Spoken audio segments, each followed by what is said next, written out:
ನನ್ನ ಹೆಸರು ನಂದಿನಿ. ನನ್ನ ಎತ್ತರ 5 ಅಡಿ 2 ಇಂಚುಗಳು ಮತ್ತು ನನಗೆ 27 ವರ್ಷ. ಎಲ್ಲರೂ ಹೇಳುತ್ತಾರೆ ನಾನು ತುಂಬಾ ಸುಂದರ ಮತ್ತು ಆಕರ್ಷಕ ಎಂದು. ನನ್ನ ಮುಖ ಅರಳುವ ಕಮಲದ ಹೂವಿನಂತಿದೆ. ಹೌದು, ಮತ್ತು ನನ್ನ ಕಣ್ಣುಗಳು ಸಂತೋಷದಿಂದ ತುಂಬಿವೆ. ನನ್ನ ಕೆನ್ನೆಗಳು ದಟ್ಟವಾಗಿದ್ದು ತುಂಬಿವೆ. ಮತ್ತು ನನ್ನ ತುಟಿಗಳು ಅವು ಮಲ್ಬೆರಿಗಳಂತೆ ರಸಭರಿತವಾಗಿವೆ. ಅದು ಆ ಸಮಯವಾಗಿತ್ತು, ನಾನು ಸುಮಾರು 16 ವರ್ಷದವನಿದ್ದಾಗ, ಮತ್ತು ನಮ್ಮ 10ನೇ ತರಗತಿಯ ಬೋರ್ಡ್ ಪರೀಕ್ಷೆಗಳು ಹತ್ತಿರದಲ್ಲಿವೆ. ಆಗಿತ್ತು. ನಾನು ತುಂಬಾ ದುರ್ಬಲ ವಿದ್ಯಾರ್ಥಿ. ಅವಳು ಹಾಗಿರಲಿಲ್ಲ. ಆದರೆ ಅವಳು ತುಂಬಾ ಪ್ರತಿಭಾನ್ವಿತಳೂ ಆಗಿರಲಿಲ್ಲ.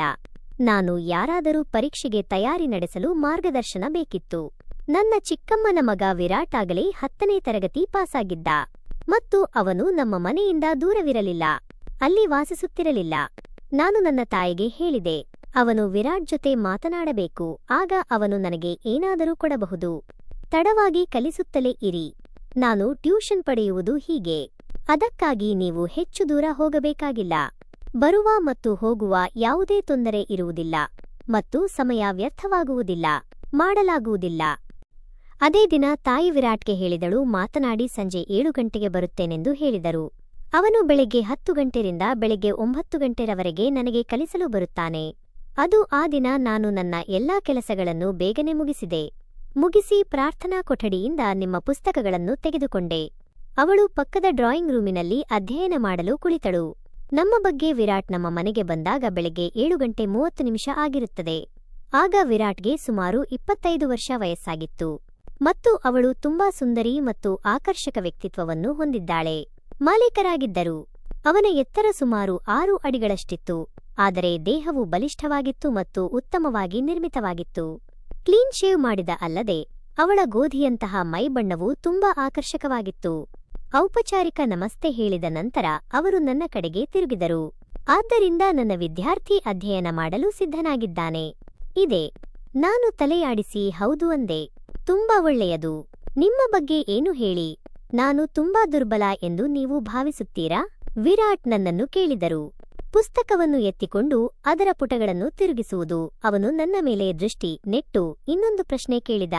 ಹಾಗಾಗಿ ನಾನು ಅವರಿಗೆ ಗಣಿತ ಗೊತ್ತು ಎಂದು ಹೇಳಿದೆ. ಇಂಗ್ಲಿಷ್ನಲ್ಲಿ ಗಣಿತ ಮತ್ತು ಇಂಗ್ಲಿಷ್. ನಾನು ಬಲಹೀನ. ನಾನು ಸ್ವಲ್ಪ ಕುಳಿತಿದ್ದೆ. ಮತ್ತು ಮಾತನಾಡುವಾಗಲೂ ಅವಳು ಸ್ವಲ್ಪ ಹಿಂಜರಿಯುತ್ತಿದ್ದಳು.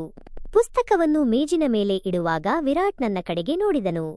ಅವನು ಅವಳನ್ನು ನೋಡಿ ಹೇಳಿದ, ನೀನು ಹೀಗೆ ಹೆದರಿದರೆ ಮತ್ತು ನೀವು ಹಿಂಜರಿಯುತ್ತಲೇ ಇದ್ದರೆ ನಾನು ನಿನಗೆ ಏನು ಕಲಿಸಿದರೂ ನೀನು ನನಗೆ ನೆನಪಿಟ್ಟುಕೊಳ್ಳಲು ಸಾಧ್ಯವಾಗುತ್ತದೆ. ಆದ್ದರಿಂದ ಭಯ ಮತ್ತು ಹಿಂಜರಿಕೆ ಅಗತ್ಯವಿಲ್ಲ. ನಾವು ತುಂಬಾ ಸ್ನೇಹಪರ ವಾತಾವರಣದಲ್ಲಿದ್ದೇವೆ. ನಾನು ಅಧ್ಯಯನ ಮಾಡುತ್ತೇನೆ ಮತ್ತು ನಾನು ಏನು ಓದಿದರೂ ಅದನ್ನು ಮಾಡುತ್ತೇನೆ, ಅದನ್ನು ನೆನಪಿಸಿಕೊಳ್ಳುತ್ತೇನೆ. ಹೌದು, ನಾನು ನನ್ನನ್ನು ಉತ್ತಮಗೊಳಿಸಿಕೊಳ್ಳುತ್ತೇನೆ. ಸ್ವಲ್ಪ ಶಾಂತವಾಗಿ ಕಾಣಿಸಿಕೊಳ್ಳಲು ಪ್ರಯತ್ನಿಸುತ್ತಿದ್ದೇನೆ ಹೇಳಿದರು. ಆ ದಿನ ಯಾವುದೇ ವಿಶೇಷ ಅಧ್ಯಯನ ಇರಲಿಲ್ಲ. ಆದಾಗ್ಯೂ ವಿರಾಟ್ ತನ್ನ ಮಾತು ಮತ್ತು ಹಾಸ್ಯವನ್ನು ಉಳಿಸಿಕೊಂಡರು. ಬಾಜಿಯ ಸಹಾಯದಿಂದ ನನ್ನ ಹಿಂಜರಿಕೆ ದೂರವಾಯಿತು. ಈಗ ಅದು ಸಾಕಷ್ಟು ಶಾಂತವಾಗಿತ್ತು. ಅದೇ ಕಾರಣಕ್ಕೆ ನಾನು ವಿರಾಟ್ನ ಜೋಕ್ಗಳ ಮೂಲಕವೇ ಉತ್ತರ ದೊರೆಯಿತು. ಮುಖವೇ ಅದನ್ನು ಕೊಡುತ್ತಿತ್ತು. ನನ್ನ ತಮಾಷೆಯ ಸ್ವಭಾವ ಅವನು ಎಚ್ಚರಗೊಂಡಿದ್ದ. ವಿರಾಟ್ ಸ್ವಲ್ಪ ಲೆಕ್ಕ ಹಾಕಿದರು. ನಾನು ವ್ಯಾಯಾಮ ಮಾಡಿ ಇಂಗ್ಲಿಷ್ನಿಂದ ಪ್ರಾರಂಭಿಸಿದೆ. ಮಾಡುತ್ತೇನೆ ಎಂದು ಹೇಳಿದ ನಂತರ ಅವನು ಮನೆಗೆ ಹೋಗಲು ಎದ್ದನು. ತಾಯಿ ಅವನನ್ನು ತಡೆದು ಚಹಾ ಕುಡಿಯುವುದನ್ನು ಮುಂದುವರಿಸಲು ಹೇಳಿದನು. ವಿರಾಟ್ ಕೂಡ ಚಹಾ ಕುಡಿಯಲು ಕುಳಿತರು. ಚಹಾ ಮತ್ತು ಕೆಲವು ಚಿಟ್ ಚಾಟ್ ನಂತರ ವಿರಾಟ್ ನಾಳೆ ಸಂಜೆ 7 ಗಂಟೆಗೆ ಬರಲಿದ್ದಾರೆ. ಇಷ್ಟು ಹೇಳಿ ಅವನು ಮನೆಗೆ ಹೋದನು. ಸುಮಾರು 2 ವಾರಗಳ ಕಾಲ ಹೀಗೆಯೇ ಮುಂದುವರಿಯಿರಿ.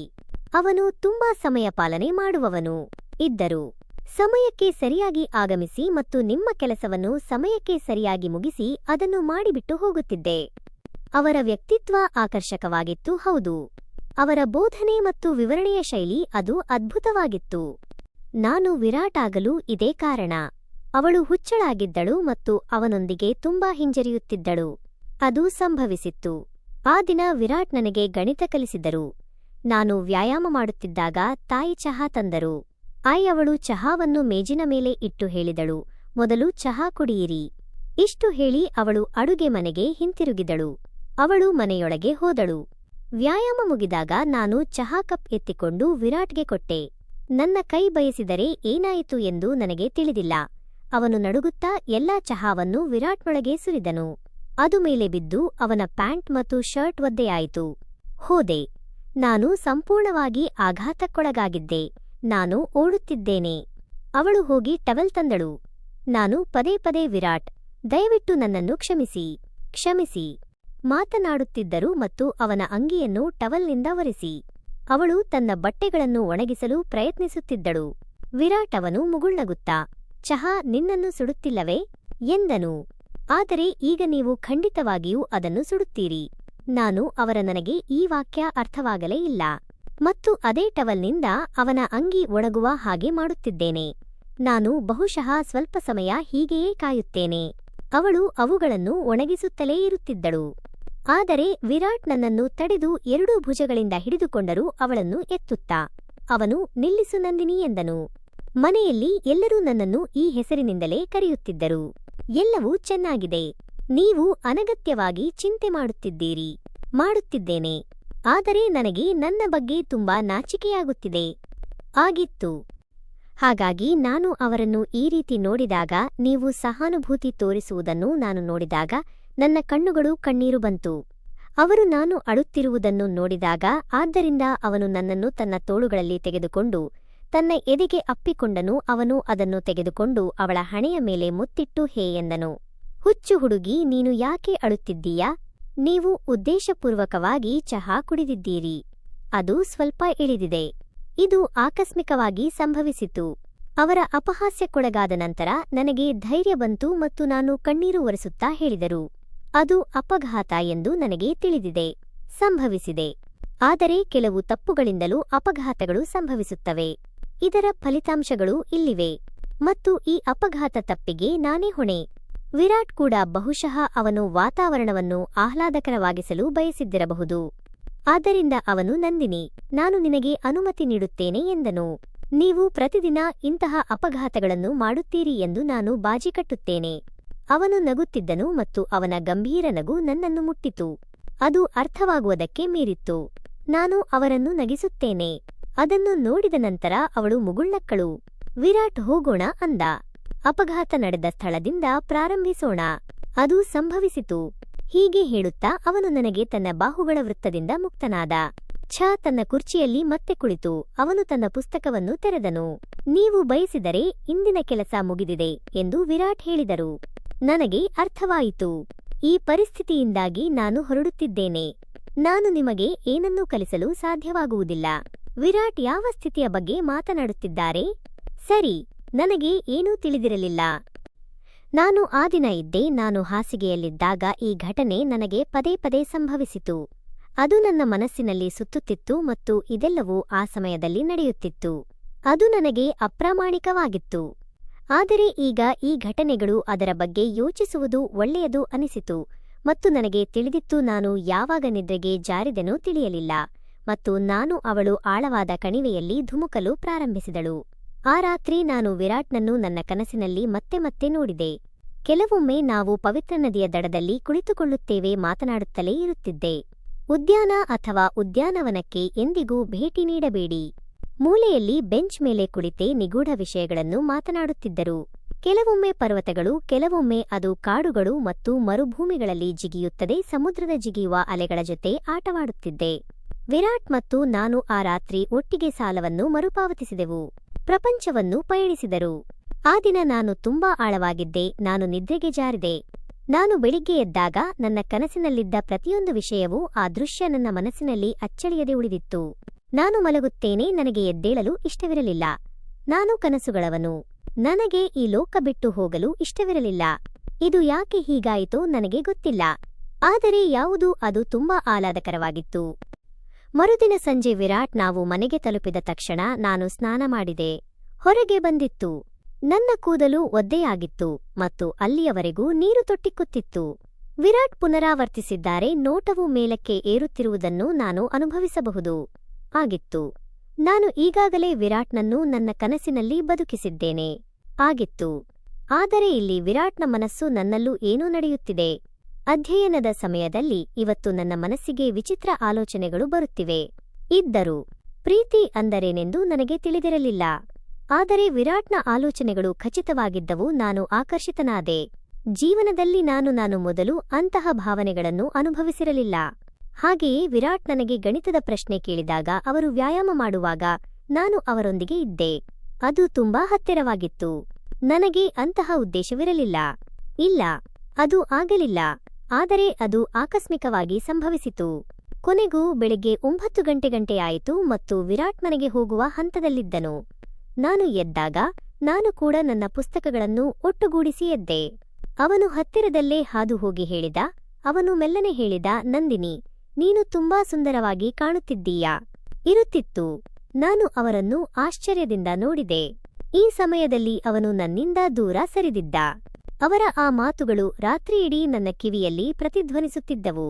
ಬಹುಶಃ ಮಹಿಳೆಯರ ಬಗ್ಗೆ ಹೇಳಲಾಗಿರುವುದು ನಿಜವಾಗಿರಬಹುದು. ಅವಳು ತುಂಬಾ ಸ್ವಾರ್ಥಿ ಎಂದು. ಅದಕ್ಕಾಗಿಯೇ ನಾನು ನಿನ್ನನ್ನು ಹೊಗಳಿದರೆ ನನಗೆ ತುಂಬಾ ಸಂತೋಷವಾಗುತ್ತದೆ. ಮುಂದೆ ಆ ದಿನವೂ ಸರಿಯಾದ ಸಮಯಕ್ಕೆ ಬಂದಿತು. ನಾನು ಓದಲು ಪ್ರಾರಂಭಿಸಿದ್ದಾಗಲೇ ವಿದ್ಯುತ್ ಕಡಿತಗೊಂಡಿತು. ನಾನು ದೀಪ ಹಚ್ಚಿ ಮೇಣದ ಬತ್ತಿ ತರಲು ಎದ್ದೆ. ಆದ್ದರಿಂದ ವಿರಾಟ್ ನನ್ನ ಕೈ ಹಿಡಿದು ಹೇಳಿದ, ನಾವು ಯಾವ ಮಣಿಗಳನ್ನು ಒಟ್ಟಿಗೆ ಹೆಣೆಯಬೇಕು? ನಾವು ಹೀಗೆ ಸುಮ್ಮನೆ ಕುಳಿತು ಮಾತನಾಡುತ್ತೇವೆ. ಸ್ವಲ್ಪ ಮಾತ್ರ ವಿದ್ಯುತ್ ಶೀಘ್ರದಲ್ಲೇ ಮರಳುತ್ತದೆ. ಹಾಗಾಗಿ ನಾನು ಕೂಡ ಅವಳು ಅಲ್ಲಿಯೇ ಕುಳಿತಳು ಮತ್ತು ನಾವು ಇಲ್ಲಿ ಮತ್ತು ಅಲ್ಲಿ ವಿಷಯಗಳ ಬಗ್ಗೆ ಮಾತನಾಡುತ್ತೇವೆ. ಅದನ್ನು ಮಾಡಲು ಪ್ರಾರಂಭಿಸಿದೆ. ವಿರಾಟ್ ನನ್ನ ಕೈಯನ್ನು ಹಾಗೆಯೇ ಹಿಡಿದನು. ನಾನು ಅದನ್ನು ಇಟ್ಟುಕೊಂಡೆ. ಆದರೆ ನನಗೆ ವಿಚಿತ್ರವೆನಿಸಿತು. ಆದರೂ ಸಹ ವಿರಾಟ್ನ ಪ್ರೀತಿ ನನ್ನನ್ನು ಆವರಿಸಿತ್ತು ಮತ್ತು ಅವರ ಪ್ರಭಾವಶಾಲಿ ವ್ಯಕ್ತಿತ್ವ ನನ್ನನ್ನು ಪ್ರಭಾವಿಸಿತು. ಅದು ಮ್ಯಾಜಿಕ್ನಂತಿತ್ತು. ಆದರೆ ನಾನು ತಕ್ಷಣ ಅದನ್ನು ನಿರೀಕ್ಷಿಸಿರಲಿಲ್ಲ. ಕೋಣೆಯಲ್ಲಿ ಏಕೆಂದರೆ ಕತ್ತಲಾಗಿತ್ತು ಮತ್ತು ನಾವು ಒಬ್ಬರನ್ನೊಬ್ಬರು ಮುಖ ನೋಡುತ್ತಿದ್ದೆವು. ಅಭಿವ್ಯಕ್ತಿಗಳನ್ನು ನೋಡಲು ಸಾಧ್ಯವಾಗಲಿಲ್ಲ. ಸತ್ಯ ಹೇಳಲು ಅವನ ಕೈಗಳು ನನ್ನ ಮೇಲೆ ಇರುವುದು ನನಗೆ ತುಂಬಾ ಇಷ್ಟ ಆಗಿತ್ತು. ಆದರೆ ಒಳಗಿನ ಭಯವೊಂದು ನಿಂತು ಹೋಯಿತು ಆಗಿತ್ತು. ಆದರೆ ವಿರಾಟ್ ಬದಲಿಗೆ ಬೇರೆ ಯಾರಾದರೂ ಬಂದರೆ, ನಾನು ಹಾಗೆ ಮಾಡಿದ್ದರೆ ನಾನು ಖಚಿತವಾಗಿ ಹೇಳಬಲ್ಲೆ, ಅವಳು ಅವನ ಕೈ ಕೆರೆದುಕೊಳ್ಳುತ್ತಿದ್ದಳು. ಆದರೆ ವಿರಾಟ್ಗೆ ನಾನು ಈಗಾಗಲೇ ಎಲ್ಲವನ್ನೂ ಕಳೆದುಕೊಂಡಿದ್ದೆ. ನಂತರ ನನಗೂ ಇದೆಲ್ಲ ಆಗಬೇಕೆಂದು ಇಷ್ಟವಿರಲಿಲ್ಲ ಆಗಿತ್ತು. ನನಗೆ ವಿಚಿತ್ರವೆನಿಸಲು ಪ್ರಾರಂಭಿಸಿತು. ಅದಕ್ಕಾಗಿಯೇ ನಾನು ಅವನ ಕೈ ಬಿಟ್ಟು ಶೌಚಾಲಯಕ್ಕೆ ಹೋದೆ. ಅವಳು ಹೊರಡುವ ನೆಪದಲ್ಲಿ ಅಲ್ಲಿಂದ ಎದ್ದಳು. ಆದರೆ ಅವಳು ಎದ್ದು ಮುಂದೆ ಸಾಗಲು ಹೊರಟಿದ್ದಳಂತೆ. ವಿಳಾಸ ಇಲ್ಲ. ನನಗೆ ಏನಾಯಿತು? ನಾನು ಬೆಚ್ಚಿಬಿದ್ದೆ. ಅದೇ ವಿರಾಟ್ ನನಗೆ ಬೆಂಬಲ ನೀಡಲು ಕೈ ಚಾಚಿದ ಕ್ಷಣಗಳು. ನಾನು ಬೀಳದಂತೆ ಪಾರಾದೆ. ಅವಳು ಹೆದರುತ್ತಿದ್ದಳು. ಬಹುಶಃ ನಾನು ಬೇಗನೆ ಶೌಚಾಲಯಕ್ಕೆ ಹೋಗಬೇಕು. ನನಗೆ ಅದು ಅಗತ್ಯವಿಲ್ಲದ ಕಡೆಗೆ ಓಡಿದೆ. ಆದರೆ ನಿಮ್ಮ ಮುಖದ ಮೇಲೆ ತಣ್ಣೀರು ಸಿಂಪಡಿಸಿ. ಹಾಗಾಗಿ ಶಾಖದ ಅನುಭವ ಸ್ವಲ್ಪ ಕಡಿಮೆಯಾಯಿತು. ನಾನು ವಿದ್ಯುತ್ ಮರಳಿ ಬಂದಾಗ ನಾನು ಶೌಚಾಲಯದಲ್ಲಿದ್ದೆ. ನಾನು ಹಿಂತಿರುಗುತ್ತೇನೆ. ಅವಳು ಡ್ರಾಯಿಂಗ್ ರೂಮಿಗೆ ಬಂದಾಗ ವಿರಾಟ್ ಅಲ್ಲಿ ಇದ್ದನು. ಅಲ್ಲಿ ಇರಲಿಲ್ಲ. ಏನೆಂದು ನನಗೆ ಗೊಂದಲವಾಯಿತು. ಅವನು ತಿಳಿಸದೆ ಹೊರಟು ಹೋದನು. ಆ ಕ್ಷಣದಲ್ಲಿ ತಾಯಿಯವಳು ಡ್ರಾಯಿಂಗ್ ರೂಮಿಗೆ ಬಂದಾಗ ಹೇಳಿದಳು, ವಿರಾಟ್ ತನಗೆ ತಲೆನೋವು ಇದೆ ಎಂದು ಹೇಳುತ್ತಿದ್ದ. ಬಳಸುತ್ತಿದ್ದರು ಮತ್ತು ವಿದ್ಯುತ್ ಇಲ್ಲ. ಆದ್ದರಿಂದ ನಾನು ಮನೆಗೆ ಹೋಗುತ್ತಿದ್ದೇನೆ. ನಾನು ಪುಸ್ತಕಗಳನ್ನು ಕೂಡ ಸಂಗ್ರಹಿಸಿದೆ ಮತ್ತು ಅವಳು ತನ್ನ ಮಲಗುವ ಕೋಣೆಗೆ ಹೋದಳು. ನನ್ನ ವಿರಾಟ್ ಮಾತ್ರ ಚಿಂತನೆಯ ಕೇಂದ್ರವಾಗಿದ್ದನು. ಆ ರಾತ್ರಿಯೂ ಸಹ ಆ ಯೋಚನೆಗಳಲ್ಲಿ ಮುಳುಗಿ ನಿದ್ದೆಗೆ ಜಾರಿದೆ. ಬೆಳಿಗ್ಗೆ ನಾನು ಎಚ್ಚರವಾದಾಗ ಇಡೀ ದಿನ ವಿರಾಟ್ನ ನೆನಪುಗಳಲ್ಲಿ ಕಳೆದು ಹೋದೆ. ಮಾಡುತ್ತಿದ್ದೇನೆ. ಸಂಜೆ ಬರುವ ಮೊದಲು ನಾನು ಸಂಜೆಯಲ್ಲಿದ್ದೇನೆ. ಅವಳು ಅಸಹನೆಯಿಂದ ಕಾಯಲು ಪ್ರಾರಂಭಿಸಿದಳು. ನಾನು ಬಯಸಿದ್ದೆ ವಿರಾಟ್ ಇಂದು ಹೇಗೆ ವರ್ತಿಸುತ್ತಾನೆ. ಆದರೆ ಸಮಯವಾದರೂ ಅವನು ಬರಲಿಲ್ಲ. ನಾನು ಕಾಯುತ್ತಲೇ ಇದ್ದೆ.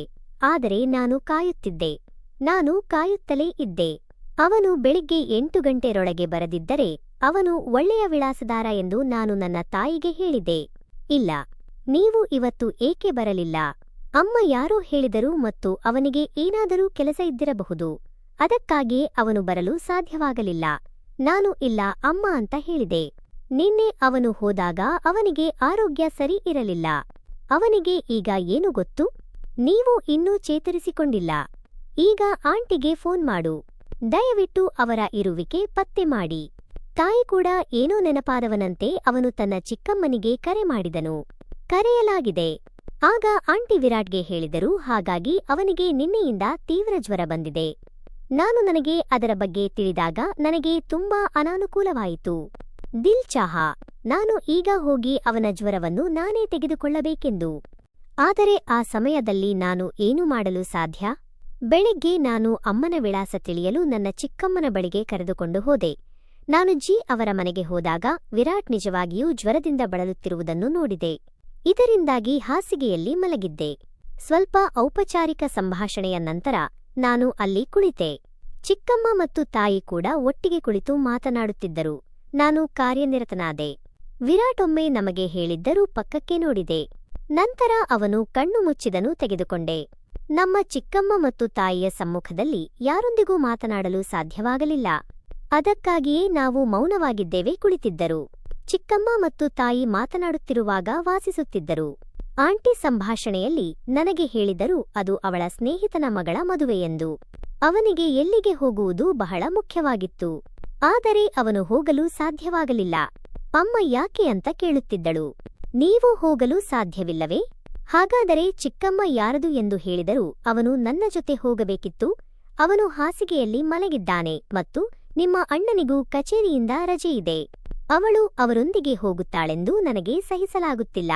ತಾಯಿ ಹೌದು, ಏಕೆಂದರೆ ನನಗೆ ನನ್ನ ಚಿಕ್ಕಮ್ಮನ ಸ್ನೇಹಿತೆ ತಿಳಿದಿದ್ದರು ಮತ್ತು ಅವಳು ಎಲ್ಲಿ ವಾಸಿಸುತ್ತಾಳೆಂದು ಅವನಿಗೆ ತಿಳಿದಿತ್ತು.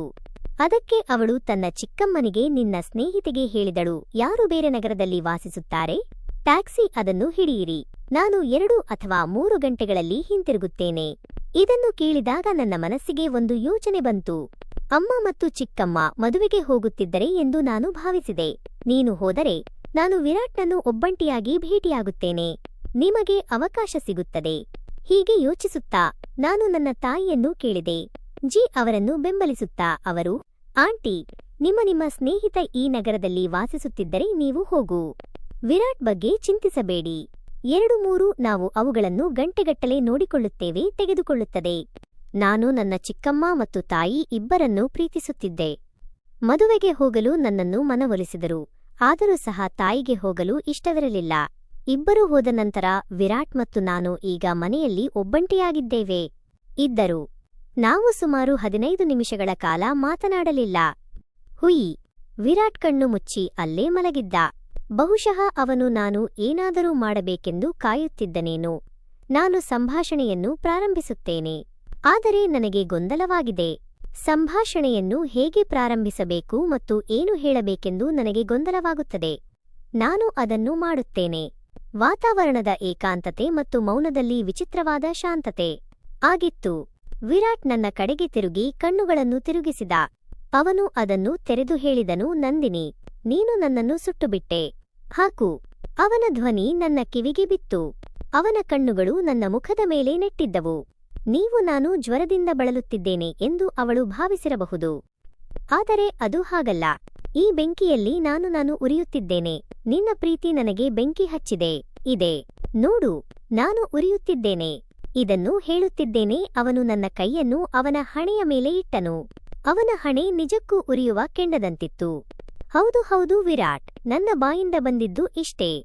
ಒಬ್ಬ ಮಹಾನ್ ಪ್ರೇಮಿಯಂತೆ ಅವನು ನನ್ನ ಕೈಯನ್ನು ತನ್ನ ಕೈಯಲ್ಲಿ ಹಿಡಿದನು. ಅವನು ತುಂಬಾ ನಿರಾಳನಾಗಿರುವವನಂತೆ ಮುಖವನ್ನು ಹಾಕಿಕೊಳ್ಳುತ್ತಿದ್ದನು. ನೀವು ಅದನ್ನು ಪಡೆಯುತ್ತಿದ್ದೀರಿ. ನನಗೂ ಶಾಂತಿ ಸಿಗುತ್ತಿದೆ. ಆಗಿತ್ತು. ನಾನು ಕೂಡ ಪ್ರೀತಿಯಲ್ಲಿ ಬಿದ್ದಿದ್ದೆ. ತಿರುವುಗಳು ಮತ್ತು ಘಟನೆಗಳು. ನಾವಿಬ್ಬರೂ ಆ ಕ್ಷಣದಲ್ಲಿ ಕಳೆದು ಹೋದೆವು. ಬಾಗಿಲು ಮೃದುವಾಗಿ ತಟ್ಟಿದ ಸದ್ದು ಕೇಳಿಸಿತು. ನಾವು ವಿಚಲಿತರಾದೆವು ಮತ್ತು ಪರಸ್ಪರ ಸಂಪರ್ಕ ಕಳೆದುಕೊಂಡೆವು. ದೂರ ಸರಿದರು. ವಿರಾಟ್ ಮೃದುವಾದ ಧ್ವನಿಯಲ್ಲಿ ಹೇಳಿದ, ನಂದಿನಿ ಯಾರು ಎಂದು ಕೇಳಿದೆ. ಮಗನೇ, ನಾನೇ. ತಾಯಿ ವಿರಾಟ್ಗೆ ಕೆಲವು ಔಷಧಿಗಳನ್ನು ಕಳುಹಿಸಿದ್ದೇನೆ. ಹೊರಗಿನಿಂದ ಒಂದು ಧ್ವನಿ ಬಂತು. ಇದು ನಮ್ಮ ನೆರೆಯವನು. ನಮ್ಮ ಮನೆಗೆ ಆಗಾಗ ಬರುತ್ತಿದ್ದ ಸುಮಿತ್ರಾ ಆಂಟಿ ಇದ್ದರು. ಮಾಡುತ್ತಿದ್ದರು. ಹೌದು ಚಿಕ್ಕಮ್ಮ, ನಾನು ಈಗಲೇ ಬರುತ್ತೇನೆ. ಬೇಗನೆ ಬಾಗಿಲು ತೆರೆದು ಔಷಧಿಗಳನ್ನು ತೆಗೆದುಕೊಂಡೆ. ಸುಮಿತ್ರಾ ಆಂಟಿ ವಿರಾಟ್ ಕಡೆಗೆ ನೋಡಿದರು ಮತ್ತು ಎಂದು ಆತಂಕದಿಂದ ಕೇಳಿದರು, ಹೇ ವಿರಾಟ್, ಹೇಗಿದ್ದೀಯ ಮಗನೇ? ಈಗ ಜ್ವರನಾ? ಅದು ತುಂಬಾ ವೇಗವಾಗಿದೆ ಎಂದು ತಾಯಿ ಹೇಳಿದರು. ವಿರಾಟ್ ಮುಗುಳ್ನಗುತ್ತಾ ಹೌದು ಎಂದ. ಆಂಟಿ, ಮೊದಲಿಗಿಂತ ಈಗ ಚೆನ್ನಾಗಿದೆ. ಸುಮಿತ್ರಾ ಆಂಟಿ ಸ್ವಲ್ಪ ಹೊತ್ತು ಕುಳಿತು ಮನೆಯ ವಿಷಯಗಳ ಬಗ್ಗೆ ಮಾತನಾಡಿದೆವು ಮತ್ತು ನಂತರ ಅವಳು ಹೊರಟು ಹೋದಳು. ಅವನು ಹೋದ ನಂತರ ನಾವಿಬ್ಬರೂ ನಾನು ಮತ್ತೆ ಆ ಮೌನಕ್ಕೆ ಬಿದ್ದೆ. ಆದರೆ ಈಗ ಅವನು ಮೊದಲಿನಂತೆ ಸರಾಗತೆ ಇರಲಿಲ್ಲ. ಆ ಹಠಾತ್ ಹಸ್ತಕ್ಷೇಪ ವಾತಾವರಣ ಬದಲಾಗಿತ್ತು. ವಿರಾಟ್ ಮೃದುವಾಗಿ ಹೇಳಿದ, ನಂದಿನಿ, ನನಗೆ ಈಗ ವಿಶ್ರಾಂತಿ ಬೇಕು ಅಂತ ಅನಿಸುತ್ತಿದೆ. ನೀನು ಕೂಡ ಹೋಗಿ ಓದಬೇಕು ಅಂತ ನನಗೆ ಅನಿಸಿತು. ನನಗೆ ಸ್ವಲ್ಪ ಅದು ವಿಚಿತ್ರವೆನಿಸಿತು, ಆದರೆ ನನಗೆ ಅರ್ಥವಾಯಿತು. ನನ್ನ ಬಳಿ ನನ್ನದು. ಅವಳು ಪುಸ್ತಕಗಳನ್ನು ತೆಗೆದುಕೊಂಡು ತನ್ನ ಕೋಣೆಗೆ ಹಿಂತಿರುಗಿದಳು. ಆ ದಿನ ನಾನು ರಾತ್ರಿಯಿಡೀ ಸುಮಿತ್ರಾ ಆಂಟಿ ಬರುವುದನ್ನೇ ಕಾಯುತ್ತಿದ್ದೆ ಮತ್ತು ವಿರಾಟ್ ನಡವಳಿಕೆಯಲ್ಲಿನ ಬದಲಾವಣೆಯ ಬಗ್ಗೆ ನಾನು ಯೋಚಿಸುತ್ತಲೇ ಇದ್ದೆ. ಅವರಿಗೆ ಏನಾದರೂ ಅನಿಸಿದೆಯೇ? ತೆಗೆದುಕೊಂಡಿದ್ದರಾ? ವಿರಾಟ್ ಭಯಗೊಂಡಿದ್ದಾನಾ? ಮರುದಿನ ನಾನು ನನ್ನ ಚಿಕ್ಕಮ್ಮನ ಮನೆಗೆ ಹೋದಾಗ ನಾನು ನೋಡಿದೆ, ವಿರಾಟ್ಗೆ ಇನ್ನೂ ಜ್ವರವಿತ್ತು. ಆದರೆ ಮೊದಲುಗಿಂತ ಚೆನ್ನಾಗಿ ಕಾಣುತ್ತಿತ್ತು. ನಾನು ಧೈರ್ಯ ಮಾಡಿದೆ. ವಿರಾಟ್ ಕೇಳಿದ, ನಿನ್ನೆ ಇದ್ದಕ್ಕಿದ್ದಂತೆ ಯಾಕೆ ಹೊರಟು ಹೋದೆ? ವಿರಾಟ್ ನನ್ನತ್ತ ನೋಡಿ ಸ್ವಲ್ಪ ಹೇಳಿದ. ಅವನು ನಗುತ್ತಾ ಹೇಳಿದ, ನನ್ನ ತಲೆ ತುಂಬಾ ನೋಯುತ್ತಿದೆ ಮತ್ತು ನಂತರ ವಿದ್ಯುತ್ ಇರಲಿಲ್ಲ. ಹಾಗಾಗಿ ನಾನು ನಿಮಗೆ ಕಲಿಸಲು ತೊಂದರೆಯಾಗುತ್ತದೆ ಎಂದು ನಾನು ಭಾವಿಸಿದೆ. ಅವನ ಕಣ್ಣುಗಳಲ್ಲಿ ವಿಚಿತ್ರವಾದ ಹೊಳಪಿತ್ತು. ಪದಗಳು ಹೊಂದಿಕೆಯಾಗಲಿಲ್ಲ. ಚಿಕ್ಕಮ್ಮ ಜಿ ನಂದಿನಿ ಮಧ್ಯಪ್ರವೇಶಿಸಿ ಹೇಳಿದಳು, ಮಗನೇ, ವಿರಾಟ್ ಸಂಪೂರ್ಣವಾಗಿ ಆಗುವ ಹೊತ್ತಿಗೆ ನಾನು ಯೋಚಿಸುತ್ತಿದ್ದೆ, ಅದು ಸರಿಯಾಗದಿದ್ದರೆ ನೀವು ಅವನಿಗೆ ಸಹಾಯ ಮಾಡಿ. ಅವನು ನನಗೆ ಸ್ವಲ್ಪ ತೊಂದರೆ ಆಗ್ತಿದೆ ಅಂತ ವೈದ್ಯರು ಹೇಳಿದ್ರು. ಅವನಿಗೆ ಕೆಲವು ದಿನಗಳ ವಿಶ್ರಾಂತಿ ತೀರಾ ಅಗತ್ಯವಾಗಿದೆ. ಇದನ್ನು ಕೇಳಿ ನನಗೆ ತುಂಬಾ ಸಂತೋಷವಾಯಿತು. ಇದು ನನಗಾಗಿ ವಿರಾಟ್ಗೆ ಹತ್ತಿರವಾಗುವ ಅವಕಾಶ ಸಿಕ್ಕಿತು. ನಾನು ತಕ್ಷಣ, ಹೌದು ಚಿಕ್ಕಮ್ಮ, ಖಂಡಿತ ನಾನು ವಿರಾಟ್ಗೆ ಸಹಾಯ ಮಾಡುತ್ತೇನೆ. ಈಗ ಪ್ರತಿದಿನ ಅವಳು ಮಧ್ಯಾಹ್ನ ತನ್ನ ಚಿಕ್ಕಮ್ಮನ ಮನೆಗೆ ಹೋಗುತ್ತಿದ್ದಳು. ವಿರಾಟ್ಗೆ ಅವಳು ಅವರಿಗೆ ಔಷಧಿಗಳನ್ನು ನೀಡುತ್ತಿದ್ದಳು ಮತ್ತು ತರಕಾರಿ ಸೂಪ್ ಮಾಡುತ್ತಿದ್ದಳು ಮತ್ತು ಅವರಿಗೆ ಕಥೆಗಳನ್ನು ಹೇಳಿ ಇದರಿಂದ ಅವನು ಸಂತೋಷವಾಗಿರಲಿ. ಈಗ ಅದು ಅಧ್ಯಯನ ಮಾಡಲು ಕೇವಲ ಒಂದು ನೆಪವಾಗಿದೆ. ಅದು ಒಂದು ಔಪಚಾರಿಕತೆಯಾಗಿ ಬಿಟ್ಟಿತ್ತು. ನಮ್ಮ ಮಾತುಕತೆಗಳು ಹೆಚ್ಚಾಗಿ ಜೀವನ, ಕನಸುಗಳು ಮತ್ತು ಭವಿಷ್ಯದ ಬಗ್ಗೆ ಅದು ಆಗುತ್ತಿತ್ತು. ವಿರಾಟ್ ತನ್ನ ಬಾಲ್ಯದ ಬಗ್ಗೆ ನನಗೆ ಹೇಳಿದನು, ಕಥೆಗಳನ್ನು ಹೇಳಿದರು. ಅವನ ಕಾಲೇಜು ದಿನಗಳ, ಎಂಜಿನಿಯರ್ ಆಗುವ ನಿಮ್ಮ ತಮಾಷೆಯ ಕ್ಷಣಗಳು ಮತ್ತು ಅನುಭವಗಳನ್ನು ಹಂಚಿಕೊಂಡ ಕನಸುಗಳು. ನಾನು ಅವರಿಗೆ ನನ್ನ ಸಣ್ಣಪುಟ್ಟ ಕೆಲಸಗಳು ಮತ್ತು ಅಧ್ಯಯನಗಳ ಹೊರತಾಗಿ ಅವರ ಕಲಾ ಆಸಕ್ತಿಗಳನ್ನು ವಿವರಿಸಿದರು. ಒಂದು ನಾನು ವಿರಾಟ್ ಪಕ್ಕದಲ್ಲಿ ಕುಳಿತಿದ್ದ ದಿನ ಮತ್ತು ಅವಳು ಅವನಿಗೆ ಒಂದು ಜಾನಪದ ಕಥೆಯನ್ನು ಹೇಳುತ್ತಿದ್ದಳು. ಅವರು ಇದ್ದಕ್ಕಿದ್ದಂತೆ ಅವನು ನನ್ನ ಕೈ ಹಿಡಿದನು. ಈ ಬಾರಿ ಅವನ ಹಿಡಿತ ಬಲವಾಗಿತ್ತು ಮತ್ತು ಅವನ ಕಣ್ಣುಗಳಲ್ಲಿಯೂ ಅದೇ ಆಸೆ ಇತ್ತು. ಆ ದಿನ ಚಹಾ ಕುಡಿದಾಗ ನನಗೆ ಅನಿಸಿದ್ದು ಅದು ಬಿದ್ದಿತ್ತು. ಅವನು, ನಂದಿನಿ, ನಿನಗೆ ಇದು ನನ್ನ ಜೀವನದಲ್ಲಿ ಹೊಸ ಬೆಳಕನ್ನು ತಂದಿದೆ. ಅಂದಿನಿಂದ ನೀವು ನನ್ನನ್ನು ನೋಡಿಕೊಳ್ಳುತ್ತಿದ್ದೀರಿ. ಅನಾರೋಗ್ಯವು ಸುಧಾರಿಸಲು ಪ್ರಾರಂಭಿಸುತ್ತಿದೆ. ನಾನು ಶರ್ಮಾ. ಅವಳು ಹೊರಟು ಹೋದಳು, ಆದರೆ ನಾನು ನನ್ನ ಕೈಯನ್ನು ಹಿಂದಕ್ಕೆ ತೆಗೆದುಕೊಳ್ಳಲಿಲ್ಲ. ಅವರು, ನಂದಿನಿ, ನಾನು ನಿನಗೆ ಒಂದು ವಿಷಯ ಹೇಳಬೇಕು ಎಂದರು. ನನಗೆ ಬೇಕು. ನನ್ನ ಹೃದಯ ವೇಗವಾಗಿ ಬಡಿಯಲು ಪ್ರಾರಂಭಿಸಿತು. ನಾನು ಹೇಳಿದಂತೆಯೇ ಅವನು ಹೇಳುತ್ತಾನೆಂದು ನಾನು ಭಾವಿಸಿದೆ. ಕೇಳಬೇಕೆನಿಸಿತು. ಆದರೆ ಮತ್ತೆ ಬಾಗಿಲಲ್ಲಿ ಈ ಬಾರಿ ತಾಯಿ ಮತ್ತು ಚಿಕ್ಕಮ್ಮನಿಂದ ಬಡಿದ ಶಬ್ದ ಕೇಳಿಸಿತು. ಅವಳು ಹಿಂತಿರುಗಿದ್ದಳು. ನಾವಿಬ್ಬರೂ ತಕ್ಷಣ ದೂರ ಸರಿದರು. ನನ್ನ ಮುಖ ಕೆಂಪಾಯಿತು ಮತ್ತು ವಿರಾಟ್ ಕೂಡ ಸ್ವಲ್ಪ ಅನಾನುಕೂಲವಾಗಿ ಕಾಣುತ್ತಿದ್ದರು. ತಾಯಿ ಚಿಕ್ಕಮ್ಮನಿಗೆ, ನೋಡಿ ಚಿಕ್ಕಮ್ಮ, ನಮ್ಮ ನಂದಿನಿ ತುಂಬಾ ಸೇವೆ ಮಾಡುತ್ತಾಳೆ. ವಿರಾಟ್ ಬಣ್ಣ ಸಹ ಹಿಂತಿರುಗಿದೆ. ನಾನು ನನ್ನ ತಾಯಿಯ ಮಾತನ್ನು ಕೇಳಿದೆ. ಅವಳು ಇನ್ನಷ್ಟು ಕೆಂಪಾಗಿದಳು. ಆ ದಿನ ವಿರಾಟ್ ಮತ್ತೊಮ್ಮೆ ಅವರು ತಮ್ಮ ಹೇಳಿಕೆಯನ್ನು ಪೂರ್ಣಗೊಳಿಸಲಿಲ್ಲ. ಆದರೆ ಅವನ ಕಣ್ಣುಗಳಲ್ಲಿ ಒಂದು ಭರವಸೆ ಇತ್ತು. ಮುಂದಿನ ಕೆಲವು ದಿನಗಳವರೆಗೆ ವಿರಾಟ್ ಅವರ ಆರೋಗ್ಯ ಸುಧಾರಿಸಿತು ಮತ್ತು ಅವನು ನನಗೆ ಕಲಿಸಲು ಪ್ರಾರಂಭಿಸಿದನು. ಆದರೆ ಈಗ ನಮ್ಮ ನಡುವೆ ಒಂದು ಅವಿನಾಭಾವ ಸಂಬಂಧ ಬೆಳೆದಿತ್ತು. ನಮ್ಮ ಕಣ್ಣುಗಳು ಹೆಚ್ಚಾಗಿ ಭೇಟಿಯಾದವು ಮತ್ತು ನಮ್ಮ ಸ್ಪರ್ಶದಲ್ಲಿ ಹೊಸ ಉಷ್ಣತೆ ಇತ್ತು. ಯಾವಾಗ ಬೇಕಾದರೂ ತಾಯಿ ಅಥವಾ ಚಿಕ್ಕಮ್ಮ ಹತ್ತಿರದಲ್ಲಿ ಇಲ್ಲದಿದ್ದರೆ ವಿರಾಟ್ ನನ್ನನ್ನು ಕೀಟಲೆ ಮಾಡುತ್ತಿದ್ದನು ಮತ್ತು ನಾನು ಅವನನ್ನು ಕೀಟಲೆ ಮಾಡುತ್ತಿದ್ದೆ. ಅವಳು ಜೋಕ್ಗಳಿಗೆ ನಗುತ್ತಿದ್ದಳು. ಒಂದು ಸಂಜೆ ಓದುತ್ತಿರುವಾಗ ಅದು ಮುಗಿದು ವಿರಾಟ್ ಹೊರಡಲು ಎದ್ದ. ನಾನು ಧೈರ್ಯ ತಂದುಕೊಂಡು, ವಿರಾಟ್, ನೀನು ಆ ದಿನ ವಿರಾಟ್ ನನಗೆ ಏನೋ ಹೇಳಲು ಹೊರಟಿದ್ದ. ಅವನು ಮುಗುಳ್ನಗುತ್ತಾ, ಹೌದು ನಂದಿನಿ, ನಾನು ನಿನ್ನನ್ನು ಪ್ರೀತಿಸುತ್ತೇನೆ ಎಂದನು. ನೀನು ನನ್ನ ಅತ್ಯುತ್ತಮ ಎಂದು ನಾನು ಹೇಳಲು ಬಯಸಿದ್ದೆ. ಶಿಷ್ಯನಾಗು. ಅವನು ತುಂಬಾ ನಿಧಾನವಾಗಿ ಹೇಳಿದನು. ಅವನು ಎಂದು ನನಗೆ ಅನಿಸುವ ಧ್ವನಿಯಲ್ಲಿ ಹೇಳಿದರು. ನನ್ನ ಕೆನ್ನೆಯ ಮೇಲೆ ಪಿಸುಗುಟ್ಟಿದೆ. ನಾನು ಕಚ್ಚಿದೆ. ನನಗೆ ನಿರಾಶೆಯಾಯಿತು. ಆದರೆ ನಂತರ ಅವನು ನನ್ನ ಕೈ ಹಿಡಿದನು. ಅವನು ನನ್ನನ್ನು ಹಿಡಿದು ನನ್ನ ಕಿವಿಯಲ್ಲಿ ಪಿಸುಗುಟ್ಟಿದನು ಮತ್ತು ನೀವು ನಿಮ್ಮ ಜೀವನದ ಅತ್ಯಂತ ವಿಶೇಷ ಸ್ನೇಹಿತ. ನಾನು ಅದನ್ನು ಮಾಡಲು ಬಯಸುತ್ತೇನೆ. ನೀವು ನನ್ನ ಕೈ ಹಿಡಿಯುತ್ತೀರಾ?